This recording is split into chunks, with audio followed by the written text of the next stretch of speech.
Hello garden friends and welcome back to Smart Garden. As October settles in and we transition into the cooler months, your soil is preparing for what comes next. Whether you're putting your beds to rest for winter or squeezing in those final autumn harvests, this is the perfect time to unlock a gardening secret that can transform everything you grow. If you've ever felt like your plants are just coasting along, never quite reaching their full potential despite your best efforts, what I'm about to share could be the game changer you've been searching for.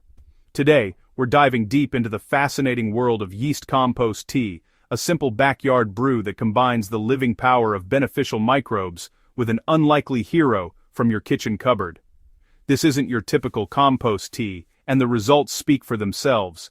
Get ready to witness soil that truly comes alive and yields that will have your neighbors asking what your secret is. Let me paint a picture of what's happening in your garden right now. October soil is in a unique state, cooling down but still biologically active enough to benefit from microbial enhancement. Your crops have been pulling nutrients all season long, and the soil food web needs reinforcement. This is precisely when yeast compost tea enters the scene as a revolutionary approach to soil health. Unlike conventional fertilizers that simply dump nutrients into the ground, this living brew works with nature's own systems to unlock potential that's already hiding in your soil. The concept is beautifully simple yet scientifically profound. We're combining the diverse microbial army from quality compost with the growth-stimulating power of common baker's yeast. Together, these create a synergistic effect that goes far beyond what either ingredient could accomplish alone. What makes this approach so exciting is how it addresses plant nutrition at a fundamental level. We're not just feeding plants, we're feeding the entire soil ecosystem that supports them. The yeast acts as a catalyst, producing plant hormones, vitamins, and enzymes while simultaneously activating the beneficial bacteria and fungi from your compost. The result is a soil environment so rich in biological activity that nutrients become more available, root systems expand dramatically, and plants develop the kind of vigor that translates directly into heavier, healthier harvests. Gardeners who've embraced this method report tomatoes that produce weeks longer, leafy greens with unprecedented thickness, and root vegetables that seem to double in size compared to previous seasons. Creating this powerful brew requires surprisingly few ingredients, most of which you likely already have. You'll need high-quality finished compost, preferably from your own heap or a trusted source rich in diverse organic matter. The compost serves as your microbial inoculant, providing billions of beneficial organisms. Next, you'll need active dry yeast from any grocery store, the same kind used for baking bread. Molasses acts as food for the microorganisms, helping them multiply rapidly during the brewing process. Finally, you'll need dechlorinated water, which means letting tap water sit out for 24 hours or using collected rainwater. So, the brewing process itself is actually pretty straightforward, but it does require some attention to ratios and timing. Start with 5 gallons of dechlorinated water in a clean bucket. Next, add 2 cups of quality compost, and it's best if you wrap it up in an old t-shirt or some cheesecloth to make a sort of tea bag that just keeps the mixture a bit more manageable. Then, dissolve 2 tablespoons of unsulfured molasses in warm water and pour that into your bucket along with 1 tablespoon of active, dry yeast. This, honestly, is where the magic really begins. The mixture needs constant aeration to keep everything alive and multiplying, which you can achieve by running an aquarium air pump with an air stone continuously. Let this bubble away for about 24 to 48 hours at room temperature. You'll know it's ready when it develops a pleasant earthy smell and you see some frothy activity on the surface. Common pitfalls can definitely derail your brewing efforts if you're not careful. If your tea develops a foul, anaerobic smell that reminds you of sewage, it means you've lost aeration, and unfortunately, the mixture has gone bad. In that case, just discard it and start fresh, but make sure you have better aeration next time. If nothing seems to be happening after several hours, check that your yeast is fresh and active, and also make sure your water temperature isn't too cold, since that can really slow microbial activity. The sweet spot for brewing temperature is between 65 and 75 degrees Fahrenheit. And hey, never let your brew sit longer than 48 hours because the microbial balance can shift in the wrong direction, and always use it within 4 hours of turning off the air pump to get the maximum biological benefit. Understanding why yeast compost tea works so spectacularly really helps you appreciate what's happening beneath your plant's roots. Yeast, scientifically known as Saccharomyces cerevisiae, is a single-celled fungus with some remarkable properties for plant growth. During fermentation, yeast produces a whole array of B vitamins, including B1, B2, B3, B6, and B12, and these act as powerful biostimulants for your plants. These vitamins can enhance photosynthesis efficiency, strengthen cell walls, and improve your plant's ability to handle environmental stress. Beyond just vitamins, yeast also releases peptides and amino acids that plants can absorb directly, giving them the building blocks for protein synthesis and also growth hormones that stimulate root development and shoot elongation. The real magic happens when yeast interacts with the diverse microbial community from your compost. This synergy creates what scientists call a probiotic effect for your soil. The compost contributes bacteria like Bacillus and Pseudomonas species that break down organic matter and fix atmospheric nitrogen, plus beneficial fungi including mycorrhizae that extend root reach exponentially. When yeast enters this ecosystem, it provides readily available carbon sources that fuel explosive microbial reproduction.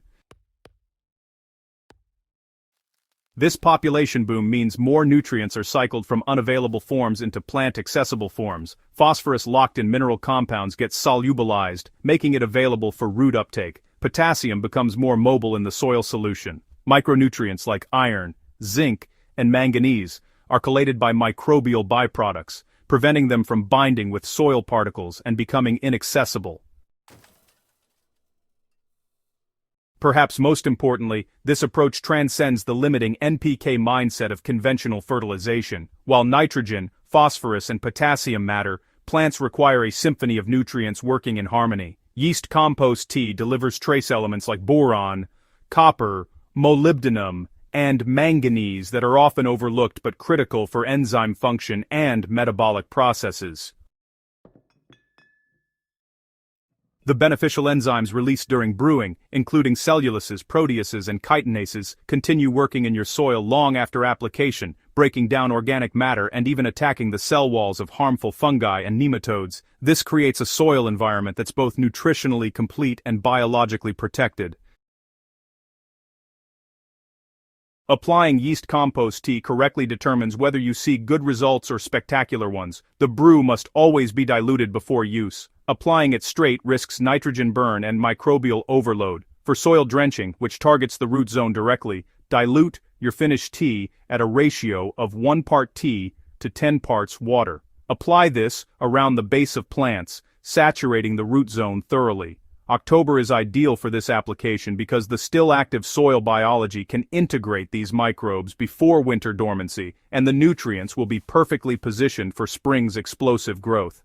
For established plants, apply every 2 weeks throughout the growing season, but in October, a single generous application sets the stage beautifully. Foliar application offers different benefits, particularly for disease prevention. Dilute the tea even further for spraying, at a ratio of 1 part tea to 20 parts water, and apply it in early morning or late evening to prevent leaf burn. The beneficial microbes colonize leaf surfaces, outcompeting pathogens like powdery mildew before they can establish. This protective biofilm also allows leaves to absorb some of those beneficial B vitamins and amino acids directly through their stomata. When spraying, ensure complete coverage of both upper and lower leaf surfaces where many diseases begin. The results speak louder than theory ever could. Gardeners consistently report visible changes within 2 weeks of first application. Leafy greens develop noticeably darker, healthier foliage with increased thickness and density. Tomato plants set more fruit and continue producing weeks beyond their typical season end. Root vegetables like carrots and beets show dramatically increased girth and weight at harvest. Bell peppers develop thicker walls and more intense flavor. Perhaps most impressively, plants treated consistently with yeast compost tea show enhanced drought tolerance and pest resistance, requiring less intervention overall. The long-term benefits compound beautifully. Soil structure improves dramatically over successive seasons, as organic matter breaks down more efficiently, and earthworm populations explode in response to the enhanced microbial activity. Now that you understand the fundamentals, the real excitement begins with experimentation. Every garden has unique conditions, and yeast compost tea adapts beautifully to customization. Try adjusting compost sources, mixing worm castings with traditional compost for enhanced nutrient density, or experimenting with different molasses types. Some gardeners add kelp meal or fish hydrolysate to their brew for additional micronutrients. Others adjust brewing times based on temperature and intended use. The key is observing your plant's responses and keeping notes on what works best in your specific microclimate and soil type. This isn't just about individual success, it's about building a community of knowledgeable gardeners who share insights and push the boundaries of what's possible. I encourage you to document your results, take photographs of your plant's progress, and share your experiences in the comments below. What crops responded best? Did you notice any unexpected benefits? What variations on the recipe worked for you? This collective wisdom elevates everyone's gardening game and creates a repository of real-world knowledge that textbooks can't match. Yeast compost tea represents a fundamental shift in how we approach plant nutrition and soil health. Rather than viewing gardening as a constant battle requiring synthetic inputs and intervention, this method works with natural systems to create self-sustaining fertility and resilience. You're not just growing plants anymore. You're cultivating a living soil ecosystem that becomes more productive and balanced with each passing season. This is regenerative gardening at its finest, and October is your perfect entry point into this transformative approach. If this guide has opened your eyes to new possibilities for your garden, make sure you subscribe to Smart Garden so you never miss our latest discoveries and techniques. Hit that notification bell to stay updated, and please share this video with fellow gardeners who deserve to know about this incredible method. Together, we're not just growing better gardens, we're growing a movement toward healthier soil, more abundant harvests, and a deeper connection with the living systems that sustain us. Now, get out there, brew up some yeast compost tea, and watch your soil come alive.